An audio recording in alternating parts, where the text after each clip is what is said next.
Hi. மதியானம் பசங்க வீட்டில் இருக்கனால சம்மர் வேறு வந்துருச்சு.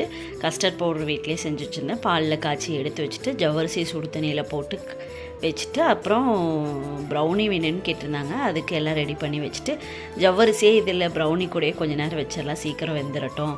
சிலிண்டர் வேறு பிரச்சனை வரும்னு சொல்கிறாங்க. அதுக்கப்புறம் கஸ்டர்ட் பவுடர் காய்ச்சினதை ஐஸ்கிரீமில் ஊற்றி வச்சுட்டு 1 கப்பு சர்க்கரை, 1 கப்பு பால் பவுட்ரு, 1 கப்பு பால், இது எல்லாத்தையும் நல்லா மிக்சியில் போட்டு அரைச்சிட்டு இது வந்து மில்க் மெய்டு தாங்க, வீட்டிலேயே செஞ்சுக்கலாம். ஜவ்வரிசி கொஞ்சம் நேரம் வேக விட்டு எடுத்துகிட்டு ஒரு 10-15 நிமிஷத்துலேயே எடுத்து வெளியே வச்சுட்டு நல்லா வெந்துருச்சு. மில்க் மெய்டை ஒரு பாத்திரத்துக்கு மாற்றிட்டு இதிலே வந்து ஏன் வேஸ்ட் ஆகுது அப்படிங்கிறக்கா பாயாசத்துக்கு காய்ச்சி ஊற்றிடலாம் அப்படின்ட்டு கொஞ்சம் வெல்லம் தண்ணி சேர்த்து மண் இல்லாமல் வடிச்சிட்டு நம்ம வேக வச்சுருந்த ஜவ்வரிசி, கொஞ்சம் ஏலக்காய், முந்திரி, திராட்சை நெய்யில் வறுத்துட்டு சேர்த்துட்டா அவ்வளோதான், பாயாசம் ரெடி. கஸ்டர்ட் பவுடர் காய்ச்சி வச்சுருந்ததில் தேவையான ஃப்ரூட்ஸ் எல்லாம் சேர்ந்து கலந்து வச்சிடலாம். அதுக்கப்புறம் மில்க் மெய்டு காய்ச்சி வச்சுருந்ததை ஒரு கண்ணாடி பாட்டிலில் போட்டு ஃப்ரிட்ஜில் ஸ்டோர் பண்ணிக்கலாமுங்க. ரொம்ப விலை கம்மியாக வீட்டிலே சிம்பிளாக செஞ்சுக்கலாம். அதுக்கப்புறம் பாயாசமும் ரெடி, ப்ரௌனியும் ரெடி.